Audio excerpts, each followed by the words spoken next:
Hello beautiful faces, thanks for stopping by whether you are new or returning. Today's video is going to be the July reading wrap up. It is time, it's the end of the month, so we need to talk about all the books that we read this month. Let's talk about the genre stats as always. So 2 of them were a manga, 2 of them were dark romance, and the other 3 were just contemporary romance. So romance was the primary genre. As for the manga, it was like a slice of lifey manga, the tiniest smidge of romance in there, mainly just slice of life. So let's just jump in and talk about all the books that I read. So the first thing that I read this month was the 2 volumes of manga that I read in the month. So this is Opposites Attract. So this is by Hono Nasuna. I hope I have said that correctly. So this follows 2 people, Chicharu and Theotaka, who are dog owners. So Chicharu owns a Rottweiler called Subu, and Kiyotaka owns a Pomeranian called Monjuro. So it's about them coming together, their dogs become friends, they bump into each other on a walk, and it's just really cute, the friendship between a Rottweiler and a Pomeranian, and the friendship slash little bit of romance kind of blooming between the male main character and the female main character. I think it's just a friendship for now, but I do think that the male main character has a little bit of a hots for the female main character. It's just really adorable, slice of life. They go on walks together and things like that. So there's not gigantic major plot. I think if you're somebody that needs a lot more action than this, may not be for you. But if you're into slice of life manga, this is my first ever slice of life manga. It's actually really adorable. Sometimes you just want to read something where you don't really have to think, you don't have to sit there and analyze everything. There's not really much to analyze. It's the friendship between people and dogs, and I thought it was a beautiful story. So I jumped straight into volume 2. This is the second volume. We get a couple of new characters in this. I forget the name of the girl, but she owns one of those Shiba dogs, those really popular Japanese dogs, the little fluffy brown ones. She owns, it's like this in thing, but you're allowed to bring your dogs and you can stay overnight. It's like a hotel, but you're allowed to bring your dogs. And it's kind of like the male main character wants to ask the female main character to bring their dogs and go stay there.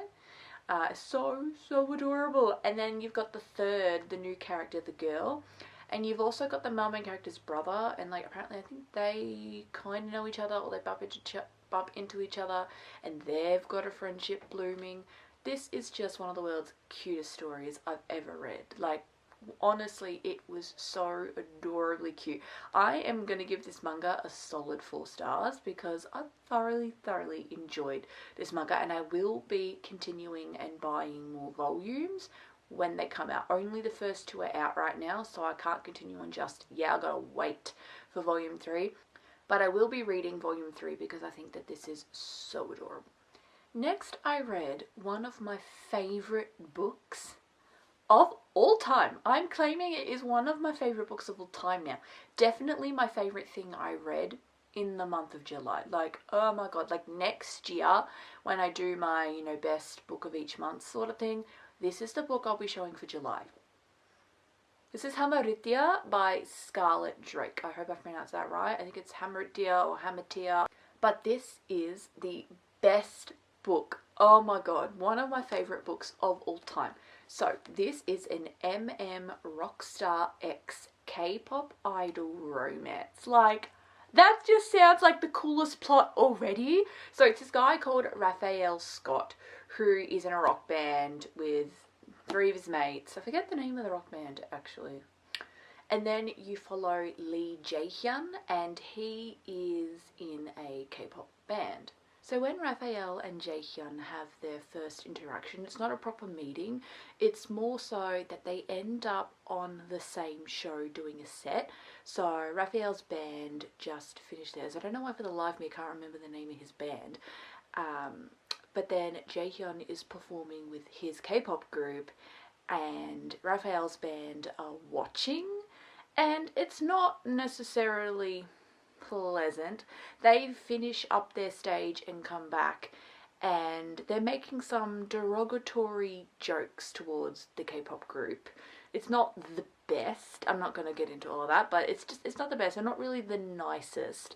And Jae-hyun, don't know if the other idols hear it, but Jaehyun definitely says that he hears them, because there is a chapter from his point of view, and he knows that they said those derogatory comments and jokes, and he's not happy. He doesn't like the way that it made him feel. He doesn't really like Raphael and his band because he thinks that they're not nice people, or you know what I mean. Because of that interaction, they never have a proper sort of interaction. That's like, I guess, the interaction. Now, in the first couple of chapters, there's a couple of time jumps and jumps in like cities and where they are. Raphael feels absolutely terrible about what he said. He didn't say like a ton. There was another member of the band that probably said a little bit more. But yeah, Raphael feels absolutely disgusted with the stuff that he says, and he's kind of become obsessed with Jaehyun. Like absolutely obsessed, watching all of his performances, watching all of his like interviews and things like that. Anything that has Jaehyun in it, follows and stalks his Instagram, like full on becomes kind of obsessed with Jaehyun. Thinks he's absolutely beautiful and stunning. I think there's one scene where he literally like masturbates to Jaehyun, like full on, like kind of falls in love with him, and Jaehyun has no idea. Now, Raphael and Jaehyun have their first proper introduction. They're both at this event together, and then Raphael really wants to talk to Jaehyun alone, and somehow that happens, and they go to like this pier thing, and they're chatting, and Raphael apologizes for what he said. For some reason, Jaehyun forgets that it happens. Because Raphael's like, oh, I wasn't nice that night, and then Jaehyun pretends he has no idea. Like, oh, I have no idea, even though he has a lot of ideas. Apologizing, and they kind of start a bit of a friendship at first, a tiny bit, only a small amount, but they also kind of have a bit of a friends with benefits thing too, because Jaehyun's like, oh, like, I don't know if I want to really be friends, but I would be down, like, if we want to have some fun. So that's kind of how it starts. So Raphael will go to his place and like have fun, and then they fall in love, and it goes from there, and it was great. It was honestly one of the best stories ever. Like the way their love, like when they actually finally fall in love with each other, it was so interesting because I'd never read a book about K-pop life before, and obviously we can't really tell how accurate it possibly may have been, because obviously we will never truly know.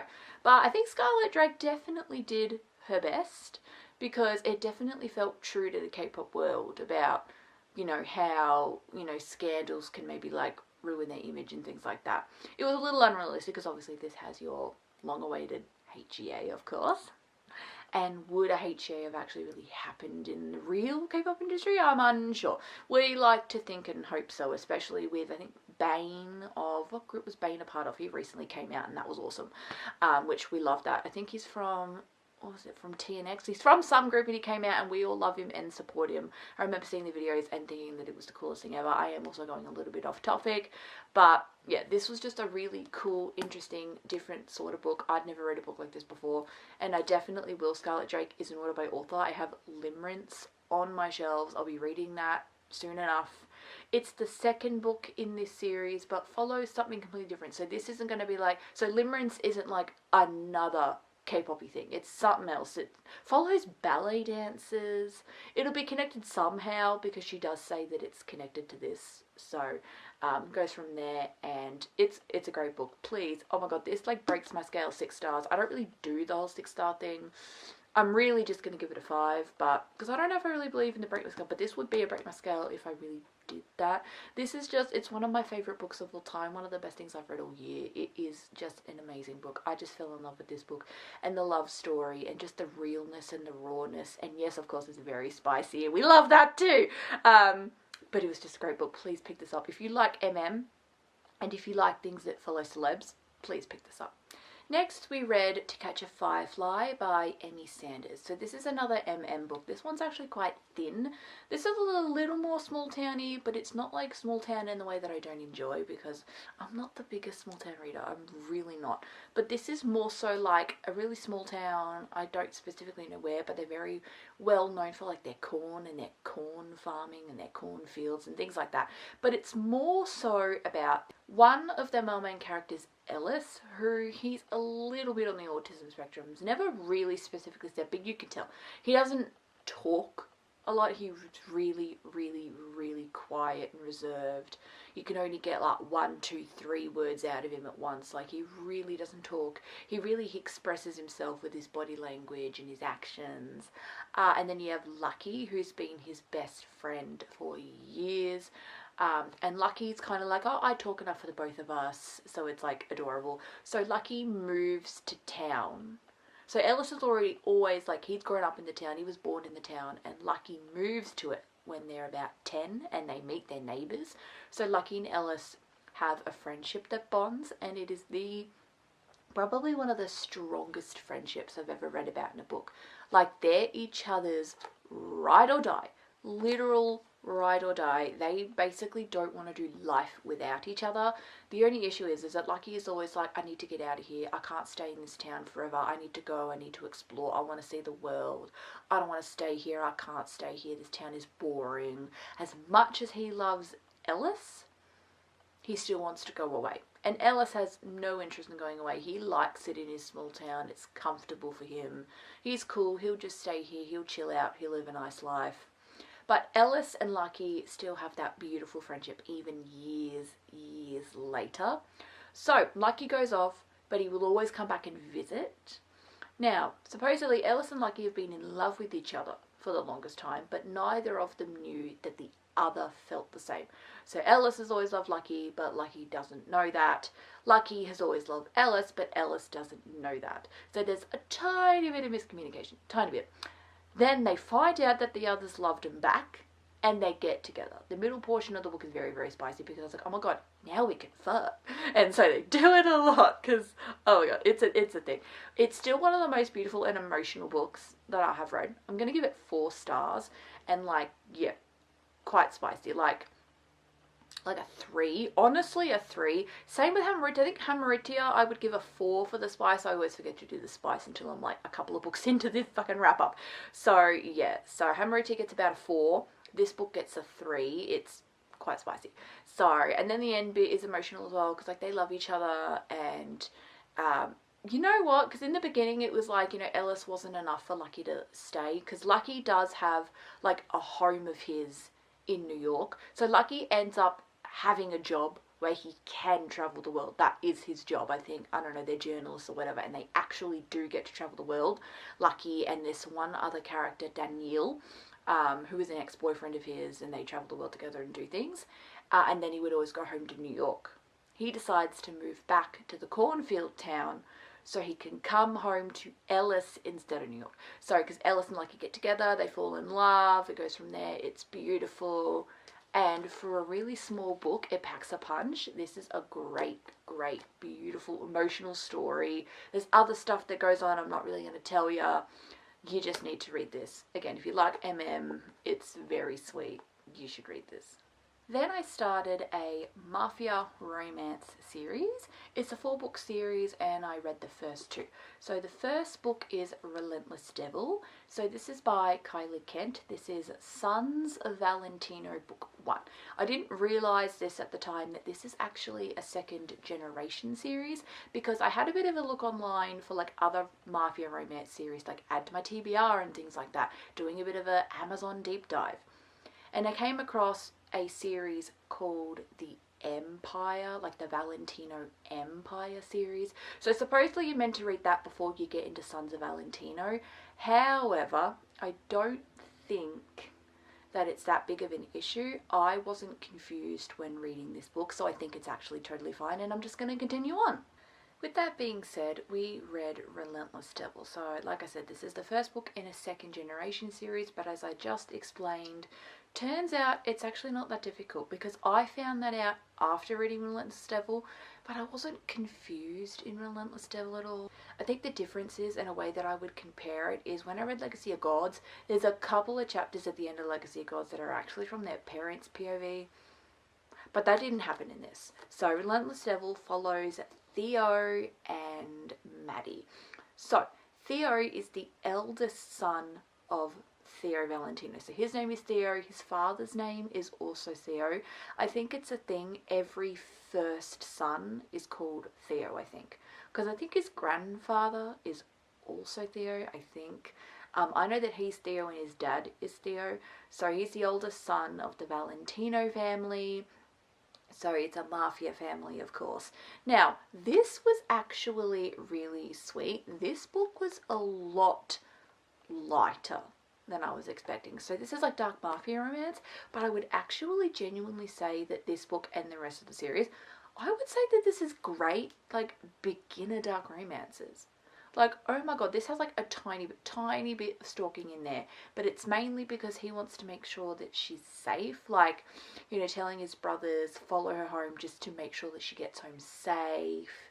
Yeah, not in a weird way. Like, she doesn't really ever like break into her house. It's like, just make sure she gets home safe.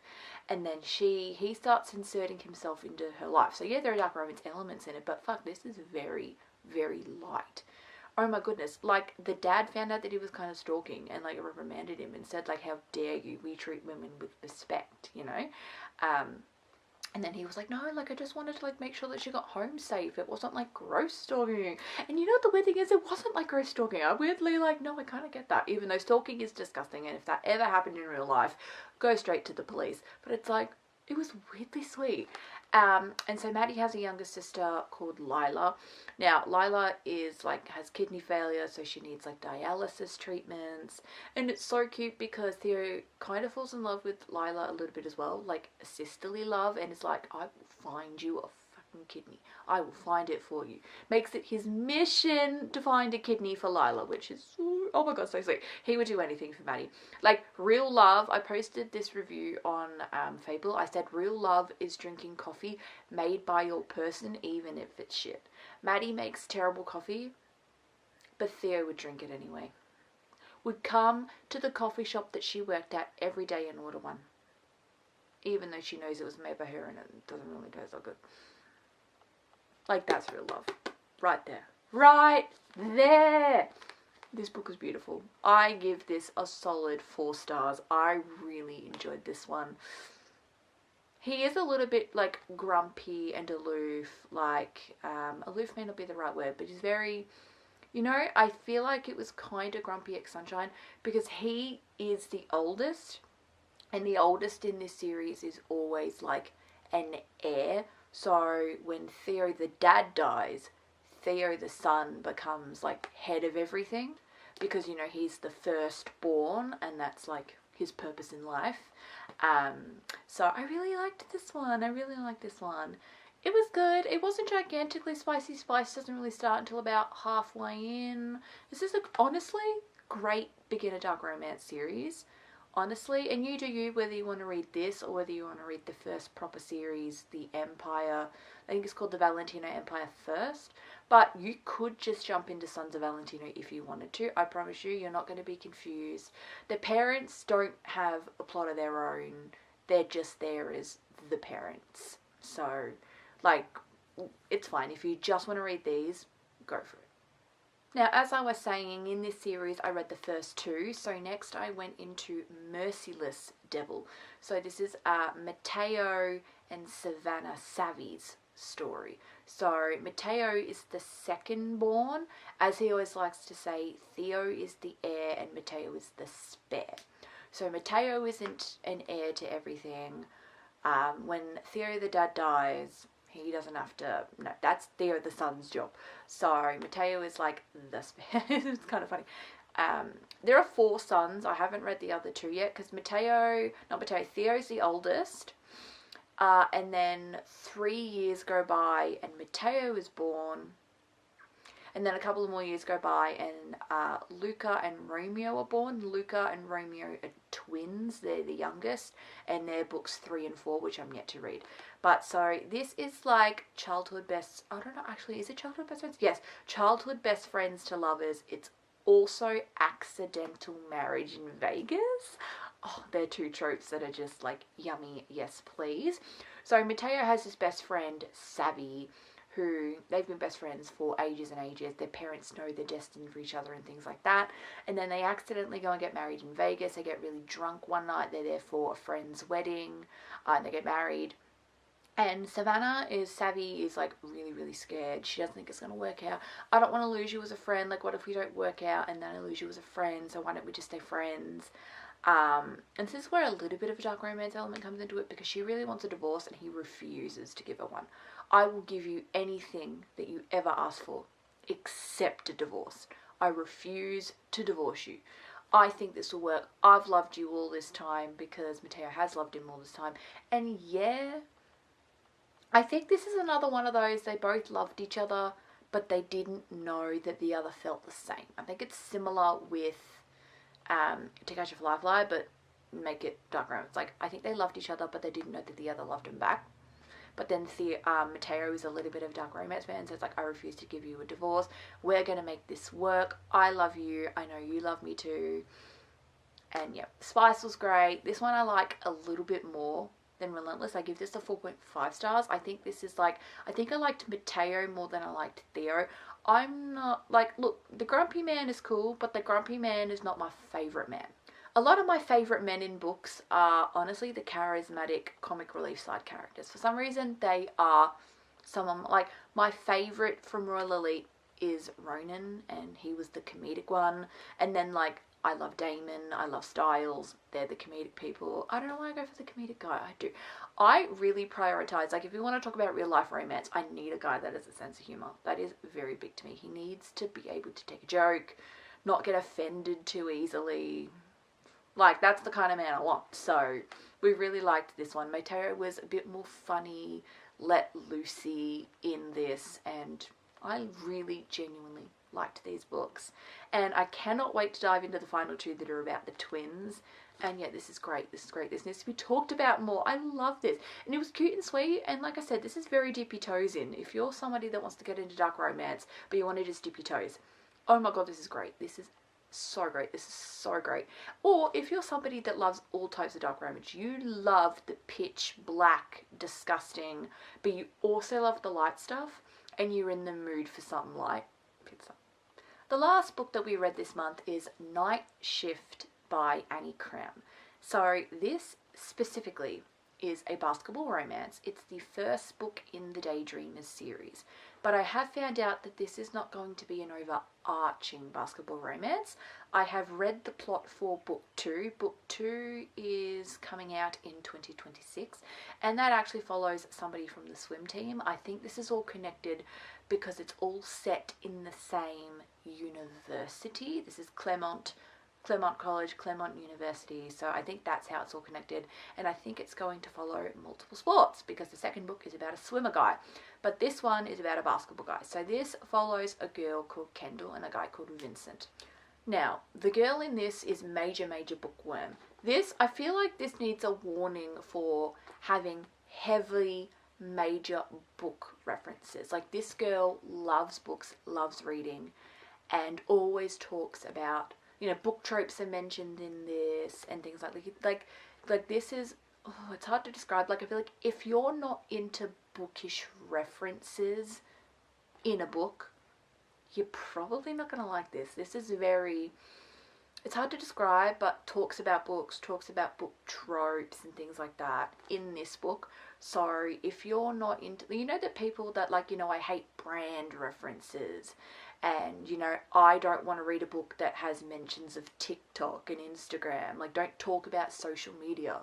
Don't talk about shit like that. If you're not into that sort of stuff in your books, you're probably not going to like this. If you're okay with things like that, I think you're going to really love this. I really love this. I'm okay with that sort of stuff. This had heavy book references, but I loved that because I loved reading a book about a girl who loved books. I loved that. I really liked that. So she's a bookish girl. She does the night shift at a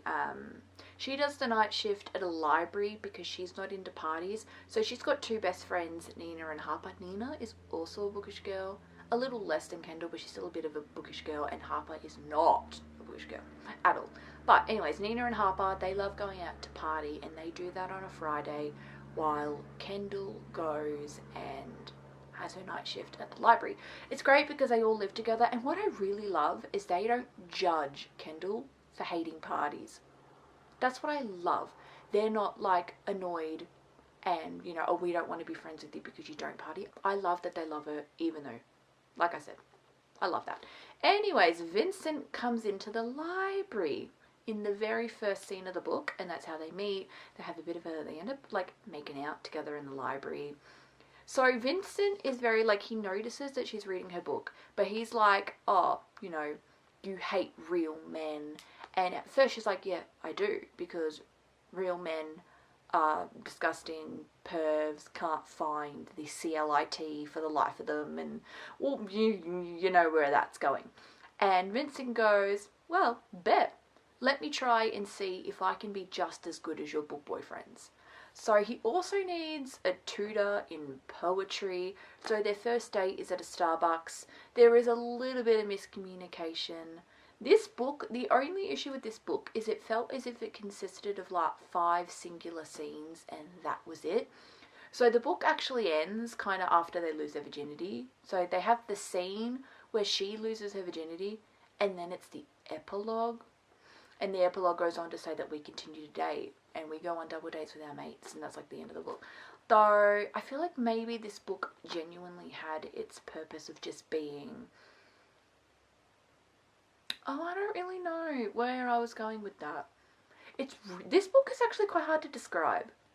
And there wasn't a ton of basketball stuff in there at all. There wasn't really any basketball scenes. It was just he is on the basketball team and he's got his like basketball mates and they throw parties. And supposedly they're in a period of time when they're not really meant to be throwing parties, but they're throwing parties anyway. And that's like, yeah, this book, I liked it. I do. I liked it. It was spicy. It was fun.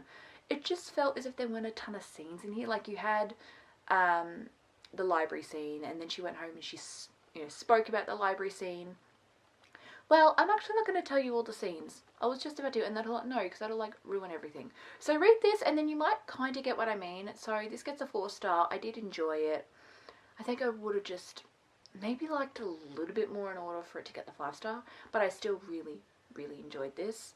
And yeah, thoroughly enjoyed my time. So that was it. They were all the books I read in July. Thank you so much for watching. If you enjoyed, please consider giving a thumbs up. Consider subscribing if you love books just as much as I do. And yep, I'll see you all next time. Bye bye.